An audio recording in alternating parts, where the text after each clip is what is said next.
Tinapay mula sa langit. A daily morning devotion with CRC Family.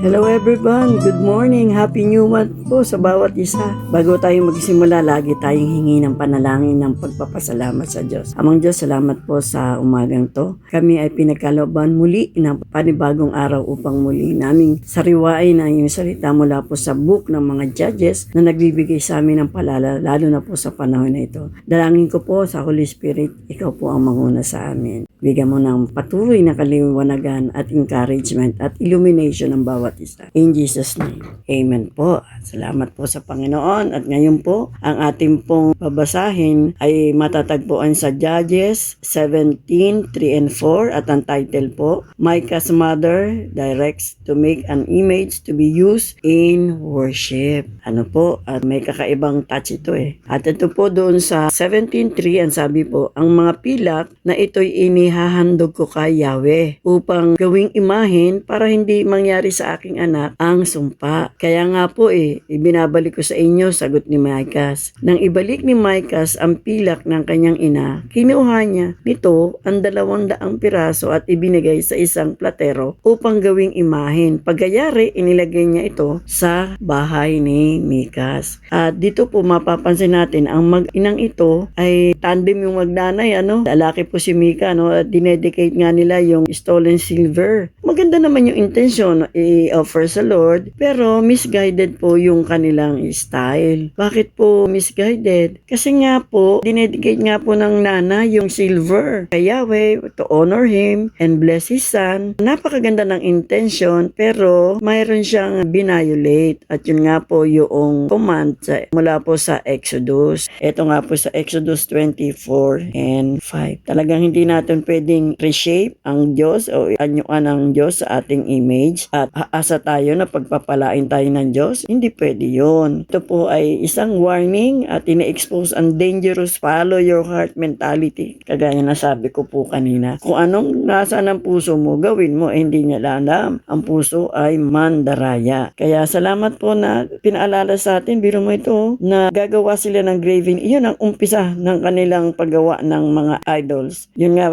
stolen na pera, curse money, para lang tustusan ang homemade images o shrine. Talagang ang nanay at ang anak, ginawa nila kung anong gusto nila sa kanilang paningin. At ito po ay isang karumal-dumal sa Panginoon. Kaya pagpalain ng Diyos ang ating pag-aaral at ngayon po sa ating panahon na to, marami Diyos-Diyosan. Bukod sa social media, sports, fitness, relationship, friends, mga out of town na walang tigil, mga Diyos-Diyosan yung hindi makaistay ng bahay, kung hindi makita si boyfriend, si girlfriend. Ayan po isang mga bagay na nais ng Diyos na mag-reflect tayo. Baka hindi natin alam, mga number 1 na yun sa puso natin. Trabaho natin, imbis na 8 hours, umaabot ng 15, 24 oras, wala nang pahinga. At sa ating bansa ngayon, nangangailangan talaga ng change sa heart. Kasi naging Diyos-Diyosan na ang pamamalakad ng isang tao, maging na ahensya ng gobyerno, sinusunod ang isang tao na dapat ay sinusunod ang batas ng Panginoon. Tayo po yung manalangin, magpasalamat sa Lord. Lord, salamat. Tinawag mo kami. Pinalago mentally, spiritually. Salamat po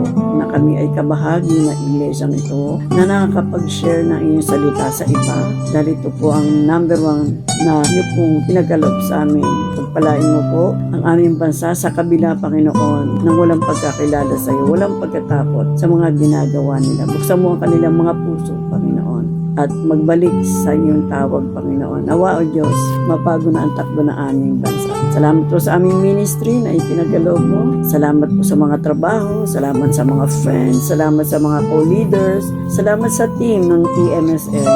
At sa sipag nila, Lord, yung libo nila ay hindi mawalang kabuluhan. Kaya salamat po, pagpalain niyo po ang bawat isa. Bukas ulit, panibagong araw na exciting day na malaman natin. Ito yung unang ginawa nilang Diyos-Diyosan. Pinala pa sa bahay ni Micah. At nawa ay patuloy tayong palakasin, pagpalain, magkaroon ng patuloy na exciting day ahead sa Panginoon. Ang inyong pong lingkod, Pastor Rafaeli ng Summerfield, inviting you again tomorrow, another day. Yes po, parang series Biyernes po yan, ano? Ang ganda. Pakinggan, ang ganda alalahanin na may meaning sa atin. God bless everyone and good morning. Happy New Month again.